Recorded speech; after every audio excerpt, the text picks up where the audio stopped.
जम्मू कश्मीर में आए हुए श्रद्धालुओं को जिन्होंने अपनी जान गंवाई है, मैं उनको श्रद्धांजलि अर्पित करता हूं और कड़े शब्दों के साथ श्राइन बोर्ड की मैं निंदा करना चाहता हूं कि जिन्होंने एडवाइजरी के बावजूद भी यात्रा को छोड़ा और हमारे यात्रियों ने जो है वो वहां पे प्राण गंवा दिए हैं। पूरे जम्मू कश्मीर के अंदर स्कूल, कॉलेज, जबकि प्राइवेट संस्थाओं को भी बंद करने का आदेश दिया गया था, उसके बावजूद भी श्राइन बोर्ड जो है वो अपनी मनमानी करता है और श्रद्धालुओं को ऊपर भेजता है। इसकी जो है भरपाई जो है जो श्राइन बोर्ड के अंदर पड़ती है और श्राइन बोर्ड जो है आज इतनी पावर दिखाता है, शायद वो सरकार की बात भी नहीं मानता है। अगर वो इस तरह के काम लोगों के साथ कर रहा है तो हम आप कड़े शब्दों के साथ हम इसकी निंदा करते हैं और ये कहते हैं कि ये पूरे का पूरा कसूर जो है ये श्राइन बोर्ड का है। जी, बड़े दुख की बात है जो 2 दिन पहले जो माता वैष्णो देवी भवन के अंदर और अर्धकुंवारी में जो ये पसी गिरने से जो हमारे श्रद्धालु जिन्होंने अपनी जान गंवाई है, बड़ा दुख है हमें और हमें उन्हें श्रद्धांजलि अर्पित करते हैं। और रही बात गवर्नर साहब की, तो गवर्नर साहब मुझे लगता नहीं है कि जो लोग मौके पे वहाँ थे जिन्होंने उन यात्रियों को वहाँ से निकाला है, जहाँ रेस्क्यू ऑपरेशन किया है, वो कह रहे हैं कि पसी गिरी है और गवर्नर साहब कहते हैं कि क्लाउड बर्स्ट हुआ है। ये बात कोई मिलती नहीं है और मीडिया और लोकल लोगों का कहना है कि ये पसी गिरने से हुआ है, लेकिन गवर्नर साहब अगर ये कह रहे हैं तो ये गलत है। रही बात अगर एडवाइजरी जारी हुई थी तो श्राइन बोर्ड ने ये यात्रा क्यों छोड़ी? श्राइन बोर्ड क्यों कोई पैसे के लालच में ही सब कुछ कर रहा है?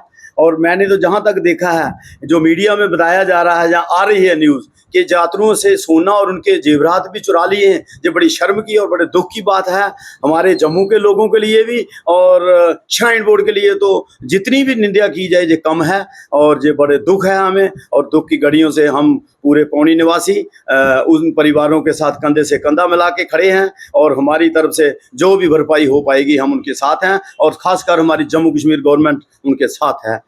2 दिन जो पहले हादसा हुआ है वैष्णो देवी में, एक्चुअली मैं भी वैष्णो देवी में ही रहता हूं और परमानेंटली स्थानीय वहां का ही हूँ। समझो 20 साल हो गया मुझे वैष्णो देवी में ही रहते हुए। जो घटना पेश आई है ये एक्चुअली श्राइन बोर्ड की नालायकी की वजह से आई है, क्योंकि श्राइन बोर्ड को मालूम था, हर जगह गवर्नमेंट सरकार ने एडवाइजरी जारी की थी कि कहीं भी स्कूल, कॉलेज और जितनी भी संस्थाएं हैं वो सब बंद रहनी चाहिए। उसके बावजूद भी इन्होंने यात्रा ऊपर छोड़ी है और ये वहाँ जो भी हादसा पेश आया है ये पूरा श्राइन बोर्ड की वजह से आया है। शिवखोड़ी अगर यात्रा बंद थी तो इन्होंने वैष्णो देवी में यात्रा क्यों छोड़ी? ये सब इनकी नालायकी की वजह से। पस्सी गिरने से काफी मुझे लगता है कि 50-60 के बीच जो टूरिस्ट मरे हैं, तो मैं तो इसको 101% कसूरवार ठहराऊंगा श्राइन बोर्ड को, क्योंकि जब हमारी स्टेट में एडवाइजरी जारी हो गई है, क्योंकि जहाँ कोई भी स्थान पर किसी को नहीं जाना दिया जाता था, तो ये यात्रु कटरा में क्यों माता के दर्शन के लिए भेजे गए? मैं तो कहता हूँ कि इसका 101% कसूरवार जो है वो श्राइन बोर्ड है, जो कि श्राइन बोर्ड के जो चेयरमैन है, सीईओ है, जो उनको पता होना चाहिए कि हमारे कटरा के अंदर जो एडमिनिस्ट्रेटर है वो क्या कर रहे हैं। क्या वो अपने घर में एसी लगा के सोए थे? उनको पता नहीं था कि हमारे कटरा में इतनी पहाड़ियां हैं, इतना एडवाइजरी जारी हुई है हमारी स्टेट में, क्यों यात्रियों को छोड़ा गया?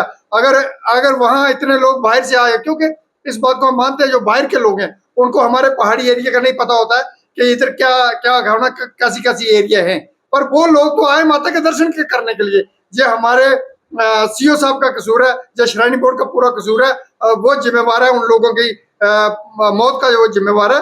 हमारे जहाँ के पौनी के लोग, हमारे डिस्ट्रिक्ट के लोग उन लोगों के परिवार के साथ खड़े हैं जिनके साथ ये हुआ, और हमारी जो श्रद्धांजलि रहेगी उन लोगों को। देखो, क्लाउड बर्स्ट तो हुआ नहीं है, हमने जो मीडिया के राही देखा है वो पसी गिरी है। ये गवर्नर साहब गलत बोल रहे हैं, क्लाउड बर्स्ट हुआ है, ये नहीं हुआ। पर आज कोई कहे कि किसी को 5 लाख रुपया दे के या 10 लाख रुपया दे के, और उस इंसान से पूछो जिसके घर के जो लोग चला गए हैं, जिनके घर के चिराग बुझ गए, छोटे छोटे बच्चे मर गए। पैसे से इंसान की भरपाई नहीं हो सकती है, लेकिन अगर कोई पैसे के साथ इंसान की तुलना करेगा तो मैं इसको गलत समझता हूँ।